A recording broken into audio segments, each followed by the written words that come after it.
الله به فرشتگان میگه برو این تو ببینین که این بنده چی حالت داره.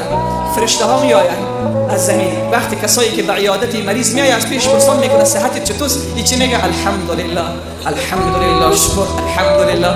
فرشته ها میرن به سمت خدا، میگه پروردگارا این بنده هر کسی که به عیادتش میآمد پرسان میکرد صحت چطوره، میگفت الحمدلله. چی میگه الله؟ میگه بر بالای من حق دارد بنده ام، بر بالای من حق دارد بنده ام که این را داخل جنت بگرداند. ای فرشتگان آگاه باشید، گوشت بدنش توسط مریضی کم شده، بهترین گوشت برایش میدهم. ای فرشتگان آگاه باشید، خون بدنش ضعیف شده، بهترین خون را برایش میدهم.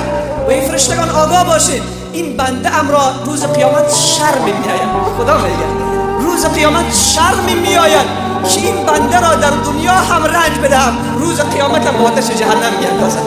این را به آتش جهنم نمیاندازم.